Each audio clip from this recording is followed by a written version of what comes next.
Bonjour et bienvenue dans cette nouvelle publication. Quand on parle d'analyse temporelle dans Power BI, la question n'est pas seulement de calculer un cumul. Le vrai enjeu, c'est de choisir la bonne logique de lecture du temps pour refléter la réalité du business.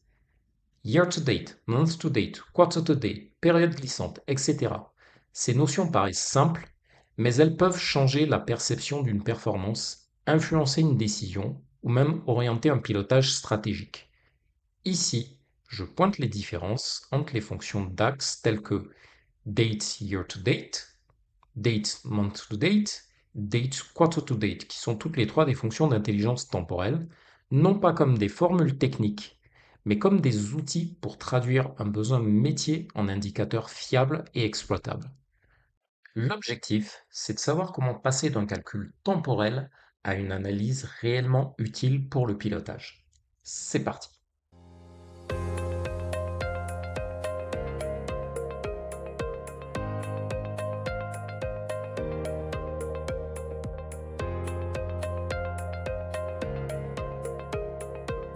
Avant de vous montrer la démo sur l'utilisation des fonctions d'intelligence temporelle, j'aimerais d'abord vous montrer le schéma que donne le modèle de données, surtout la relation entre les tables. Notez ici la relation active entre la dimension temps et la table de fait. En effet, pour utiliser les fonctions d'intelligence temporelle, la dimension temps est vraiment un impondérable qui est requis, je dirais même impondérable obligatoire. Désolé du pléonasme, mais c'est très important. Vous ne pouvez pas prétendre utiliser les fonctions d'intelligence temporelle sans votre dim temps.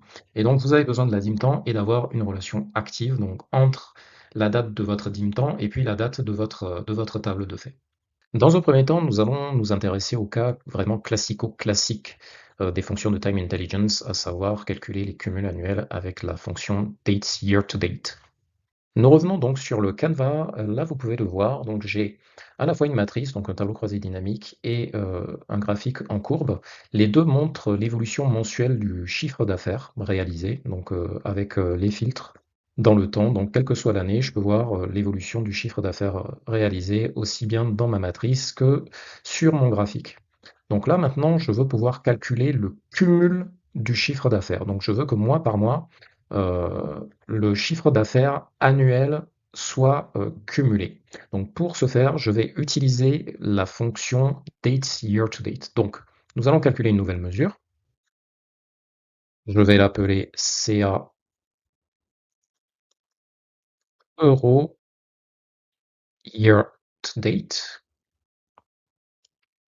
Donc, comme il s'agit d'un cumul, je vais utiliser la fonction calculate. Il faut savoir que les fonctions d'intelligence temporelle donc, sont considérées comme des filtres, donc à insérer, je dirais presque toujours dans une fonction calculate. Donc calculate quoi? Donc j'ai déjà ma mesure CA euro. J'aurais pu faire somme de montant, mais j'ai déjà la mesure CA euro. Ensuite, comme deuxième argument, je vais utiliser la fonction dates year to date. Et là, date year to date qui est basée sur quoi? Sur la date de ma dim temps. Je ferme la parenthèse du date year to date et je ferme la parenthèse du calculate. Donc, je peux formater cette mesure et je vais l'insérer dans mon graphique. Donc là, vous voyez, mois par mois, tous les mois, voilà, tous les mois, en fait, j'ai le cumul du CA réalisé. Donc, en janvier, vous voyez un certain montant, donc 1735 euros. En février, donc le CA réalisé est de 724 euros. Donc, que l'on rajoute à 1734 euros, ça nous fait 4258 euros, etc., etc., etc. Donc, vous avez le cumul mois par mois jusqu'à la fin de l'année. Là, on voit vraiment le cumul annuel. Donc, à fin décembre 2021, j'ai réalisé en CA 134 382 euros. Et donc, lorsque je filtre dans le temps, sur les autres années, 2022, je peux voir la même évolution, 2023, etc. Et 2024, voilà, je peux voir l'évolution. 2024, donc, mon activité s'arrête à septembre. Donc, sur toute l'année, j'ai réalisé 525 711 euros de chiffre d'affaires. Et donc, c'est ce que je vois en cumul à fin septembre 2024. Et donc, lorsque je remplace ma mesure CA euro dans mon graphique par ma nouvelle mesure CA euro year to date. Donc là, vous pouvez voir le cumul annuel mois par mois. Vous voyez là, septembre 2024, donc j'aurais réalisé 500, un peu plus de 525 000 euros. Et donc, ces 525 000 euros sont lissés sur le reste de l'année, puisque l'activité s'arrête au mois de septembre. Maintenant, nous allons voir comment effectuer des cumuls trimestriels avec l'utilisation de la fonction dates quarter to date. Je vais donc calculer une nouvelle mesure d'axe. Donc pour ce faire, alors je vais faire mon fainéant, je vais copier toute la mesure CAO year to date. Voilà. Donc je vais me placer dans mon répertoire où elles sont stockées. Je vais créer une nouvelle mesure, je colle et le seul argument que je vais changer, c'est celui du filtre de temps. Donc je vais sélectionner cette fois-ci dates quarter to date, qui est basé sur la colonne date de ma dim temps. Et je valide. Oui, donc faut que je change. Effectivement, c'est une erreur de ma part, faut que je change le nom de la mesure. C'est bien CRO quarter to date. Je valide. Donc, une fois que c'est fait, je peux insérer ma nouvelle mesure dans ma matrice. Vous voyez, donc ça affiche le cumul au trimestre à chaque fois. J'ai le cumul, en fait, ce que ça affiche plus exactement, observez bien, ça affiche en fait le cumul mensuel jusqu'à la fin du trimestre. Voilà, à chaque fois, j'ai le cumul, à chaque fin de trimestre, j'ai le cumul au trimestre. C'est-à-dire là, par exemple, vous voyez, en janvier 2024, j'ai réalisé un peu plus de 102 000 euros de chiffre d'affaires. Donc, c'est ce qui va apparaître sur la ligne de la mesure CA quarter to date. En février, j'ai réalisé 65 000 euros de chiffre d'affaires, donc cumulé à janvier, ça fait 167 000 euros. Et en février, j'ai réalisé 35 000 euros, enfin, voilà, un peu moins de 36 000 euros de chiffre d'affaires. Et en cumulé, depuis janvier 2024, ça fait 203 000 euros de chiffre d'affaires. Et là, vous observez sur les mois suivants, et en fait, le compteur revient, c'est comme si le compteur revenait à zéro. En fait, en avril, j'ai réalisé 55 425 euros de chiffre d'affaires. Donc là, la différence entre quarter to date et puis year to date, c'est que autant year to date, vous avez le cumul annuel, en fait, vous avez le cumul mensuel depuis le début de l'année, donc ça vous met clairement le cumul annuel, hein. Et là, par rapport à quarter to date, et en fait, je reviens au réalisé du mois d'avril. Donc, plutôt que de me mettre 258 878 euros, eh bien, ma nouvelle mesure m'affiche ben, le réalisé du mois d'avril, donc 55 425 euros. Et là, au mois de mai 2024, donc j'ai réalisé un peu plus de 66 000 euros. Et bien, quand je cumule avec celui du mois d'avril, avec le réalisé du mois d'avril, ça me fait un peu plus de 122 000 euros de cumulé. Et là, à la fin du trimestre, la fin du deuxième trimestre 2024, donc à juin 2024, j'ai réalisé en tout, enfin, on va dire cumulé sur le trimestre, un peu plus de 175 000 euros. Et donc, c'est ce qui s'affiche là sur la ligne de juin 2024 pour ma nouvelle mesure. Et au mois de juillet 2024, eh bien, on revient au réalisé de juillet. Voilà, donc ça vous affiche en fait le cumul réalisé au trimestre. Donc si vous le lissez mois par mois, vous verrez le cumul mois par mois, mais lissé au trimestre. Et là, si je le mets sur la courbe, je pense que ça va être plus représentatif. Vous voyez? Donc là, en fait, on voit une croissance exponentielle jusqu'à la fin d'un trimestre à chaque fois. Donc là, à fin mars, j'ai cumulé un peu plus de 203 000 euros de chiffre d'affaires, mais au mois d'avril, plutôt que d'afficher un cumul, on revient au réalisé du mois d'avril. Et le cumul reprend au mois de mai. Donc au mois de mai, j'ai cumulé sur le deuxième trimestre un peu plus de 122 000 euros de chiffre d'affaires. Et là, au mois de juin, donc ça c'est à la fin du deuxième trimestre, j'ai cumulé 175 000 euros, un peu plus de 175 000 euros de chiffre d'affaires. Et au mois de juillet, eh bien, je reviens au réalisé de juillet. C'est comme si, en quelque sorte, les compteurs revenaient à zéro. Donc ça, c'est la différence entre les résultats de la fonction date quarter to date et la fonction date year to date. Et maintenant, nous allons voir les calculs de cumul mensuel avec la fonction date month to date.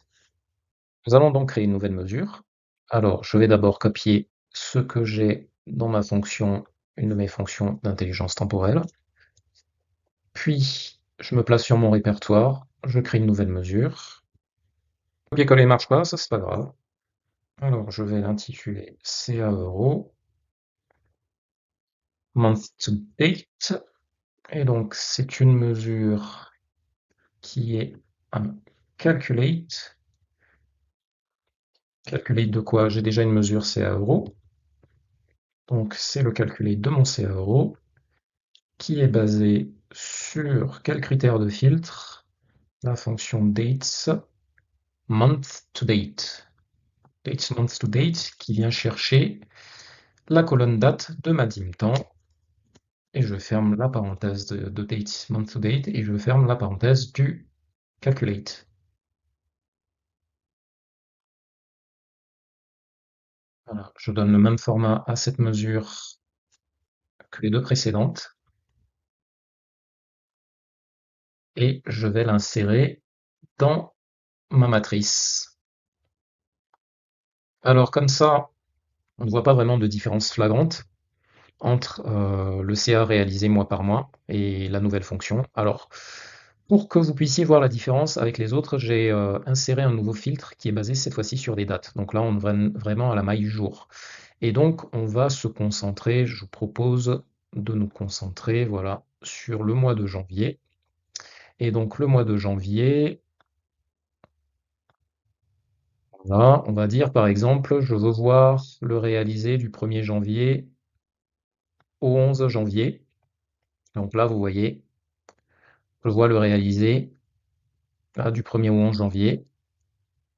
Je peux changer au 25 janvier, au 30 janvier, au 31, etc. Je peux enlever le filtre, je peux enlever ce filtre aussi. Donc là, on peut filtrer autrement. Allez, je vais me mettre sur l'année 2024. Et cette fois-ci, on va regarder ce qui se passe au mois de février. Au mois de février, si je veux suivre un petit peu le cumul mensuel du mois de février, vous voyez. Donc là, au mois de février, du 1er février au 15 février, j'ai cumulé 36 000 euros de chiffre d'affaires. Alors que vous voyez la différence par rapport à year to date. Donc year to date, ça nous affiche vraiment le cumul annuel depuis le début de l'année. Là, on a cumulé du 1er janvier jusqu'au 15 février un peu plus de 138 000 euros de chiffre d'affaires. Voilà, c'est ce qu'on voit aussi au trimestre, puisque nous sommes toujours dans le premier trimestre. Mais par contre, quand vous affichez le cumul mensuel, eh bien, du 1er février au 15 février, donc, on a cumulé 36 000 euros, un peu plus de 36 000 euros de chiffre d'affaires.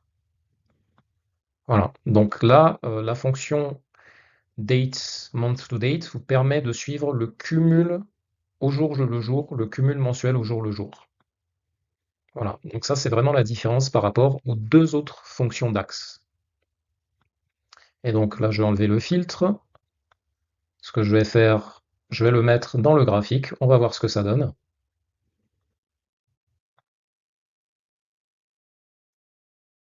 Donc, et là, je vais filtrer sur un mois. Alors, janvier, oui, il faudrait que ah, voilà, pour que ce soit plus flagrant, je vais changer un peu l'axe des abscisses et je vais y mettre la date. Voilà. Là, c'est plus parlant. Là, c'est beaucoup plus parlant. Donc là, vous voyez l'évolution du cumul au jour le jour. Là, si je filtre sur un mois, vous voyez bien l'évolution du cumul au jour le jour. Donc du 1er janvier jusqu'à fin janvier, jusqu'au 31 janvier. Voilà. Donc là, on voit vraiment une courbe exponentielle qui a une croissance exponentielle. C'est tout pour cette vidéo. Vous connaissez maintenant les différences majeures entre les trois fonctions de Time Intelligence que sont date year to date, date quarter to date et date month to date.